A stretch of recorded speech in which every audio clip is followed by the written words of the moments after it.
Target classes जवानिया में आपका स्वागत है। देखिए, चक्रवृद्धि ब्याज का सवाल है जिसमें समय ज्ञात करना है।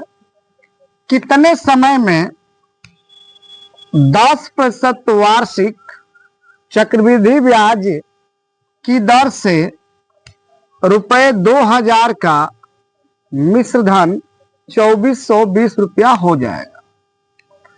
कभी भी चक्रवृद्धि ब्याज में अगर आपसे समय पूछ रहा है तो मैं जो तरीका बताऊंगा, इस तरीके से कभी भी किसी भी टाइप कैसी भी सवाल अगर चक्रवृद्धि ब्याज का दिया हो और समय पूछ रहा हो तो आप आराम से लगा सकते हैं।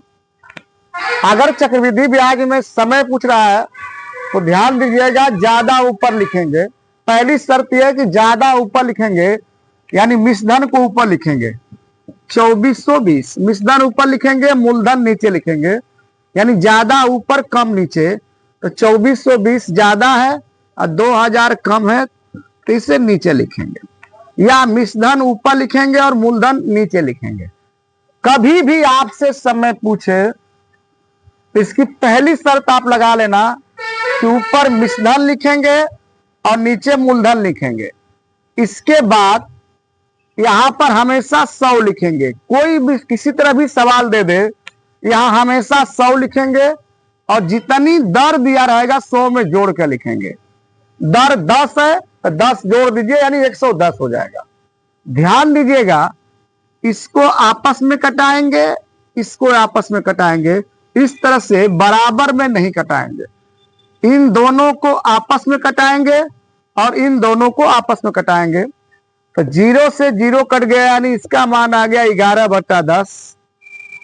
अब ये 0 से 0 कट गया, फिर 2 से कटेगा, 2 कम 2, 2 दूना के 4, 2 कम 2 और 2 से कटा देंगे तो आपका हो जाएगा 100।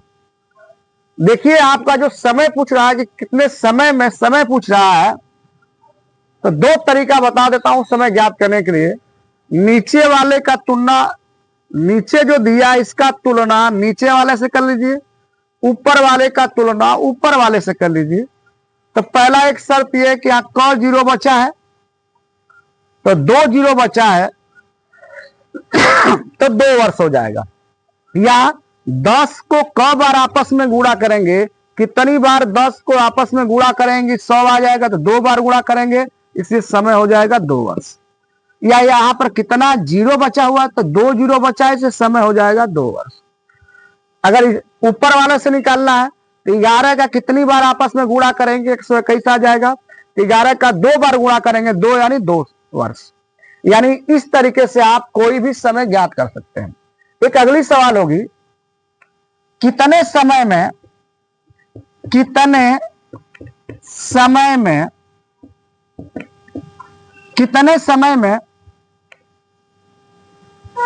2000 रुपया का मिश्रधन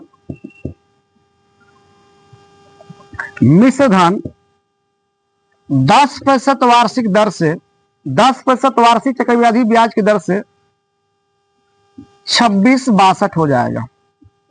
2662 रुपया हो जाएगा, यानी 2662 रुपया हो जाएगा।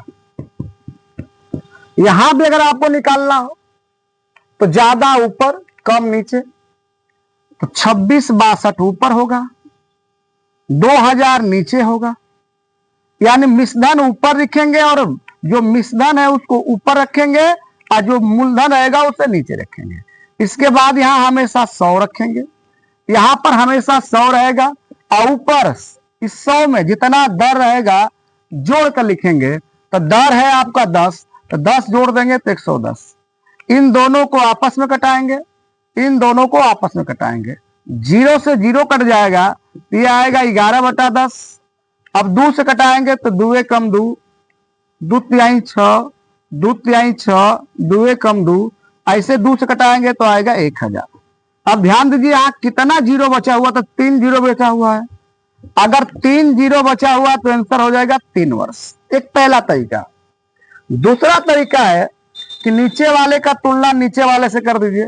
तो 10 का कितनी बार आपस में गुणा करेंगे, 10 का कितनी बार आपस में गुणा करेंगे, कि 1000 आ जाए तो 10 का 3 यानी 10 को 10 गुणे 10 गुणे 10 3 बार करेंगे यानी 3 वर्ष। ऊपर वाले से तुलना कर दीजिए। 11 को क्या लिख रहा है 1331, तो कितनी बार 11 का आपस में गुणा करेंगे तो 11 11 11 3 बार गुणा करेंगे तो आपका आ जाएगा 1331, यानी 3 बार गुणा करेंगे यानी 3 वर्ष हो जाएगा। सबसे बढ़िया है अगर जीरो बचा हुआ है, कितना जीरो बचा हुआ है तो 3 जीरो बचा है तो 3 वर्ष। यहां पर देख लीजिए कितना जीरो बचा हुआ था, 2 जीरो बचा हुआ था तो 2 वर्ष। यहां कितना जीरो बचा हुआ है 3 तो 3 वर्ष। इस टाइप से कोई भी सवाल होगी आप आराम से लगा सकते हैं। आप मेरे चैनल को लाइक कीजिए, शेयर कीजिए, सब्सक्राइब कीजिए, कमेंट भी लिखिए। जय हिंद।